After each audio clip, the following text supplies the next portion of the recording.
بسم اللہ الرحمن الرحیم۔ اسپیشل ٹی وی کے پروگرام اسپیشل ٹاک میں آپ کو خوش آمدید کہتا ہوں۔ آپ کا میزبان محمد عبداللہ۔ آج کے اس پروگرام میں ہمارے ساتھ مہمان خصوصی کے طور پہ موجود ہیں کرنل ریٹائرڈ سیف قریشی صاحب۔ سیف قریشی صاحب پرائم منسٹر انسپیکشن ٹیم کے چیئرمین بھی رہے ہیں۔ آج کے پروگرام کا موضوع ہمارا ہے یوم تکبیر۔ 28 فروری 1998 میں پاکستان میں چاغی کے مقام پر 5 ایٹمی دھماکے کرنے کے ساتھ ہی اس چیز کا اعلان کر دیا کہ ہم اس معاملے میں اپنے کسی دشمن سے بلیک میل، سیکیورٹی کے حوالے سے بلیک میل نہیں ہوں گے، اور اس دن کی یاد میں 28 مئی کو یوم تکبیر منایا جاتا ہے۔ آج اسی دن کی مناسبت سے ہمارا یہ پروگرام ہے، تو میں اپنے ناظرین کے لیے کرنل صاحب سے درخواست کروں گا کہ ہمیں مختصراً بتائیں کہ یہ پاکستان کا ایٹمی پروگرام تھا کیا اور اس کی ہمیں کیوں ضرورت پیش آئی، کیونکہ یہ ایک ایسا پروگرام ہے جس کے اوپر پاکستان کے بے پناہ وسائل خرچ ہوئے ہیں، اور دشمن کی اس کے اوپر بڑی گہری نظر ہے۔ ہمیں بار بار سننا پڑتا ہے کہ دشمن کی جتنی بھی سازشیں ہیں ان سازشوں کا مقصد ایٹمی پروگرام کا رول بیک کروانا ہے۔ اگر ایک ایسا کام ہے کہ جو اتنا اہم ہے اور اس کے پیچھے 25 سال ہو گئے دھماکے ہوئے اور آج بھی دشمن کو یہ ہمارا اقدام ہضم نہیں ہو رہا، تو یہ کیا ایسی اہمیت ہے اس ایٹمی پروگرام کی؟ تو کرنل صاحب سے ہم درخواست کریں گے کہ اس پہ تھوڑی سی ہمارے قارئین کے لیے سامعین کے لیے روشنی ڈالیں، کیونکہ اب یہ دھماکہ جس دن ہوا تھا 1998 میں، آج وہ 25 سال کا نوجوان ہو گیا جو اس کے دن کے بعد پیدا ہوا ہے۔ تو بہت سارے نوجوانوں کے ذہن میں وہ چیزیں موجود نہیں ہیں کہ کیوں آخر ہم نے اتنا بڑا قدم اٹھایا۔ بسم اللہ الرحمن الرحیم۔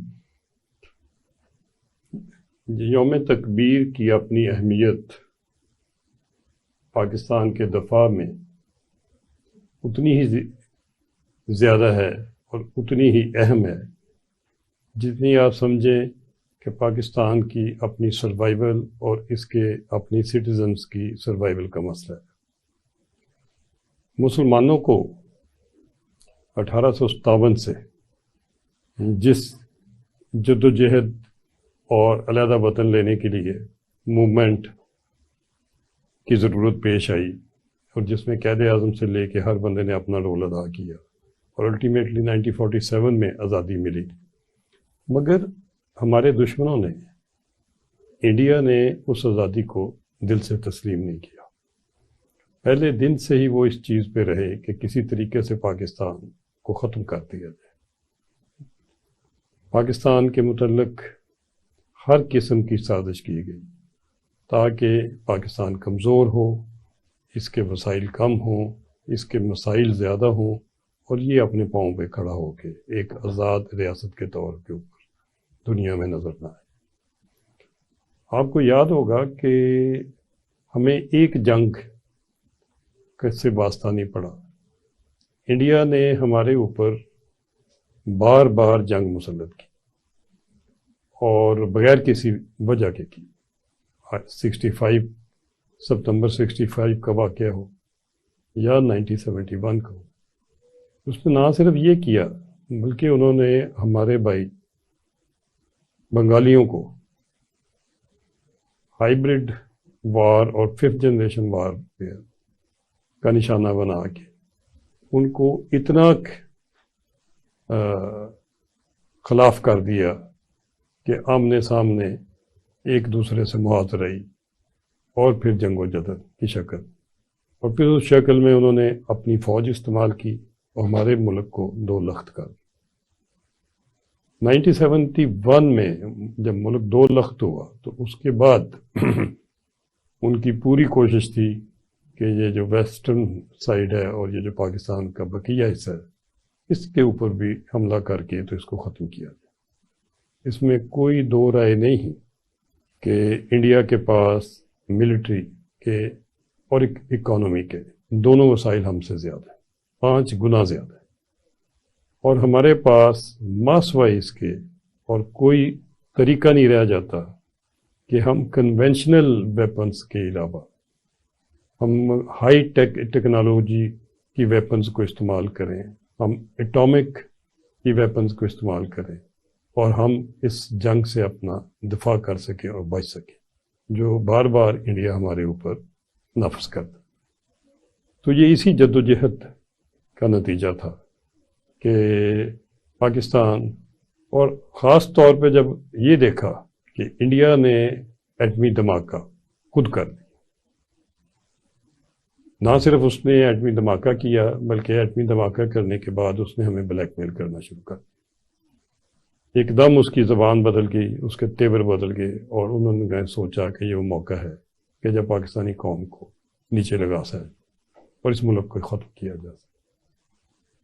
سلام ہے میری ان سائنسدانوں کو اور ان سیاستدانوں کو اور ہر اس فرد کو جس نے اس میں کنٹریبیوٹ کیا اور پاکستان کی شارک کو محفوظ کیا، اور اس محفوظ کرنے کو انہوں نے اپنی دفاعی قوت کو کئی گنا اضافہ کر گیا، یہ دیکھتے ہوئے کہ جب ہم اگر ایٹمی طاقت بن جاتے ہیں تو ہم پہ حملہ کرنا آسان کام نہیں ہوگا بلکہ ناممکن ہوگا۔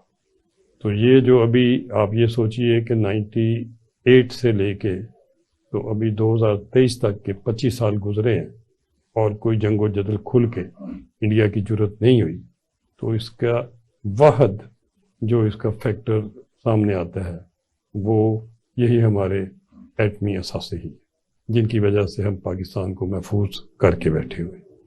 دیکھیے، نیشنل سیکیورٹی کے معاملات میں تب تک ہی ملک محفوظ ہے جب تک آپ کی اکانومی ٹھیک ہے، جب تک قوم کے اندر یکجہتی اور قوم کے اندر حب الوطنی کا جذبہ اتنا سرشار ہو کہ فوج کے ساتھ کندھے سے کندھا لگا کے کھڑے ہو۔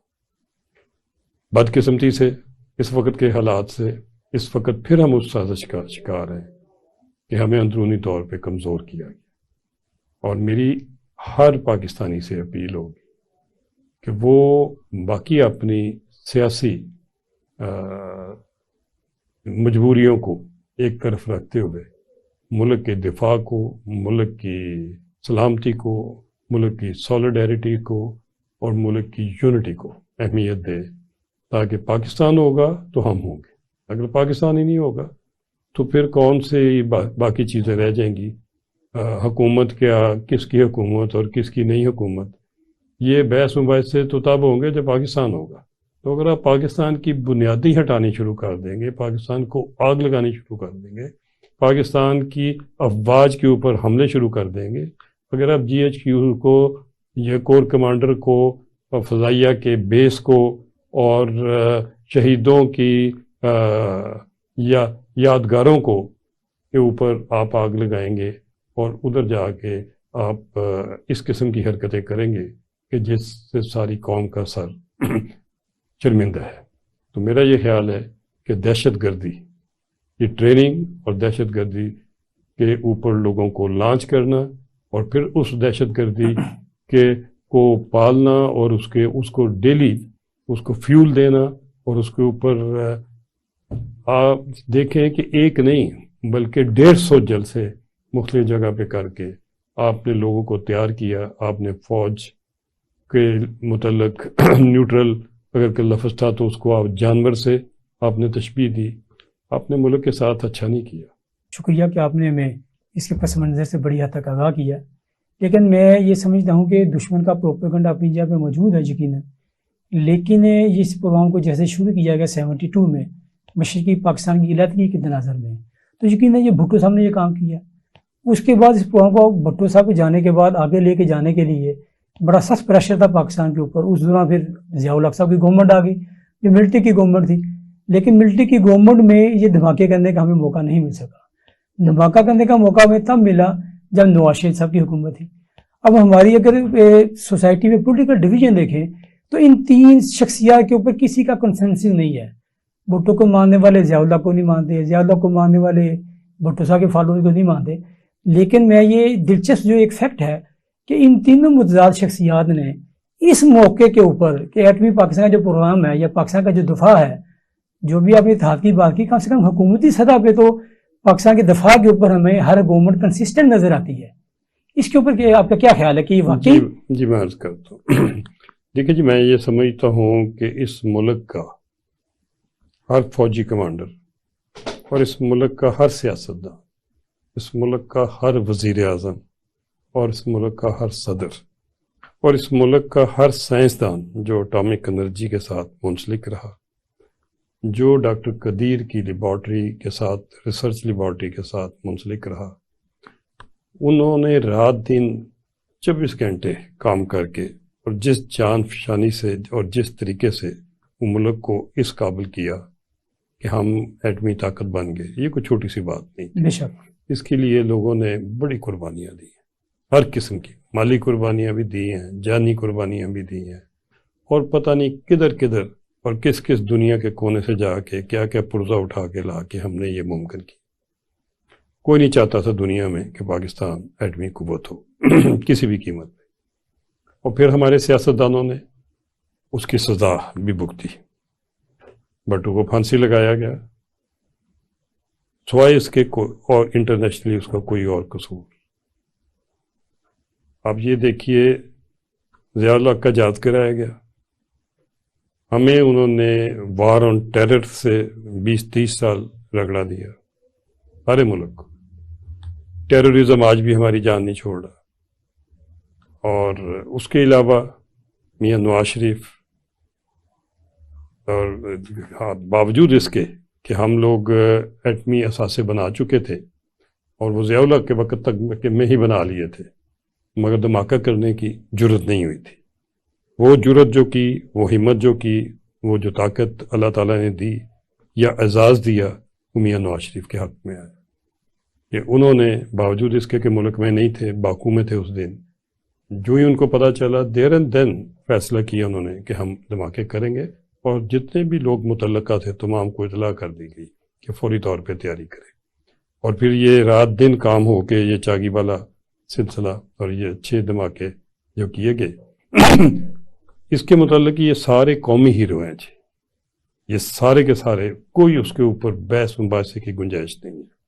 کسی کو اجازت نہیں دینی چاہیے اور کسی کی جرت نہیں ہونی چاہیے کہ وہ ان نیشنل ہیروز کو، جنہوں نے اس قومی اثاثے کو بنایا اور اس کو پایا تکمیل پہ پہنچایا، اس کے متعلق کوئی بھی آدمی اگر کوئی دوسری رائے دیتا ہے تو وہ ملک کا غدار ہے، اور میں اس میں مشرف کو کبھی بھی معاف نہیں کروں گا جو اس نے ڈاکٹر قدیر کے ساتھ کیا۔ یقیناً کنر صاحب کی اس بات میں بہت وزن ہے کہ جس شخص نے اس ایٹمی پروگرام کو آگے بڑھانے میں کام کیا ہے وہ ہمارا نیشنل ہیرو ہے۔ یہ پوری قوم کا پرائیڈ اور فخر ہے کہ پاکستان نے ایک وہ اچیومنٹ، وہ کامیابی حاصل کی جو دنیا میں بہت ہی محدود سے ممالک نے وہ کامیابی حاصل کی ہے۔ ہمیں اس معاملے میں کسی تفریق کرنے کی ضرورت نہیں ہے، نہ دشمن کے پروپیگنڈے کا شکار ہونے کی کہ بھٹو صاحب نے کوئی کام کیا تھا یا نہیں کیا تھا، ضیاء الحق نے کچھ کیا نہیں کیا، نواز شریف کو کریڈٹ جانا چاہیے نہیں جانا چاہیے، یہ سب کریڈٹ کے حقدار ہیں۔ اگر ہم ان کو کریڈٹ دیں گے تو پھر ہم آئندہ آنے والی نسلوں سے بھی یہ توقع کر سکتے ہیں کہ اس ملک کی دفاع کے لیے وہ اپنی ذمہ داریاں ادا کر سکیں۔ کنر صاحب میں آپ سے پوچھنا چاہوں گا کہ پاکستان ایٹمی پروگرام کے آپ نے ذکر بھی کیا کہ دھماکے کرنے سے اوائڈ کر رہا تھا، یقیناً بہت سارا انٹرنیشنل پریشر تھا، تو کیا ہمیں اس معاملے میں انڈیا کا مشہور ہونا چاہیے کہ اس نے ہم سے پہلے دھماکے کیے اور ہمیں موقع دیا؟ یہ ان دھماکوں کی وجہ سے ہم نے دھماکے کیے، یا یہ جو لینگویج 17 دن بعد پاکستان نے دھماکے کیے، وہ 17 دن میں جو انڈیا نے لینگویج استعمال کی تھی، میرا خیال اس نے پاکستانی قوم کا بڑی حد تک مائنڈ سیٹ کر دیا تھا کہ اس کا گزارا ہمارا نہیں ہے۔ اس کے جی میں عرض کروں گا کہ اس کے باوجود لوگوں نے بہت کوشش کی۔ میاں نواز شریف کے آس پاس جو لوگ تھے ان میں سے کئی ایسے تھے کہ جنہوں نے بہت کوشش کی یہ رول ادا کرنے کے لیے کہ دھماکے نہیں کرنے نہ کیے جائیں، نہ کی، اور یہ تاریخ کا حصہ ہے اور وہ مانتے ہیں کہ ہم نے یہ کہا، مگر سلوٹ اس کو کہ اللہ تعالیٰ نے اس کو یہ اعزاز دینا تھا، یا اس کے بے شک اس نے اس کو بھگتا اور آج تک شاید بھگت رہا ہے۔ میاں نواز شریف اور اس کی فیملی نے جتنی قربانی دی یا جتنی اذیت سہی یا جتنے جھوٹے کیسوں سے گزرے یا جو ان کی پراپرٹی، ان کی ملز، ان کا احساس سے بار بار نیشنلائز کیے گئے، اور اس کے باوجود بھی وہ اسی موقف پہ آج بھی کھڑے ہیں۔ وہ ساری کی ساری فیملی، جب حب الوطنی کی بات آتی ہے، جب پاکستان کی بات آتی ہے، جب پاکستان کو مضبوط کرنے کی بات آتی ہے یا پاکستان کے اثاثوں کو مضبوط کرنے کی بات، تو وہ آج بھی ادھر ہی ڈٹ کے کھڑے ہیں جدھر وہ اس وقت تھے۔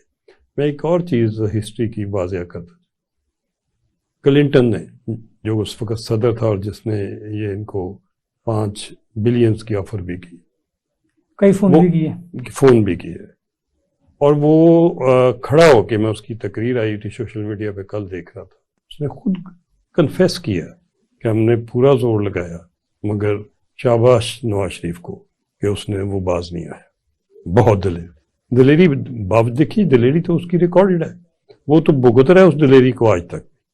اس کے اوپر بار بار جعلی کیس بنتے ہیں، بار بار ان کیسوں سے وہ واپس آتا ہے۔ پھر ایک قدرت کا اور اللہ تعالیٰ کا ایک نظام اپنا ہے کہ مارنے والے سے بچانے والا زیادہ مضبوط ہے۔ مارنے والا اس کو ہر دفعہ مار جاتا ہے اور سمجھتا ہے کہ یہ ابھی ختم ہو گیا، اس نے کدھر آنا، وہ 2-4 سال بعد اللہ تعالیٰ پھر اس کے لیے کوئی موقع ایسا بنا دیتا ہے کہ پھر نواز شریف نظر آنا شروع ہو۔ چلے اللہ تعالیٰ ہمت دے۔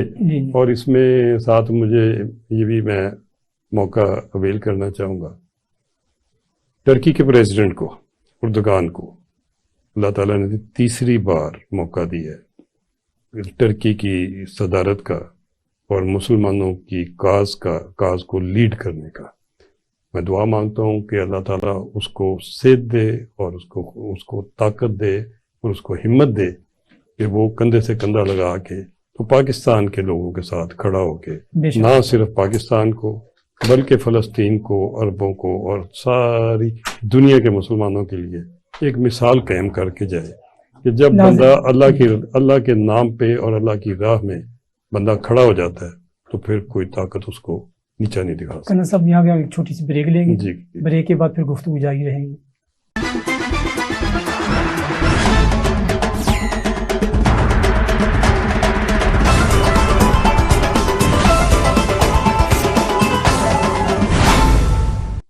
ناظرین welcome back to special talk.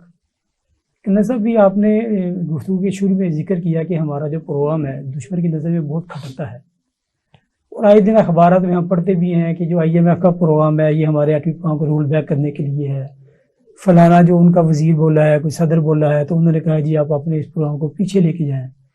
یقیناً یہ دشمن کی نظر میں کھٹکتا تو ہے، اس کو جب یہ پاکستانی دھماکے کیے تو اس کو اسلامی بم کا نام دے دیا گیا۔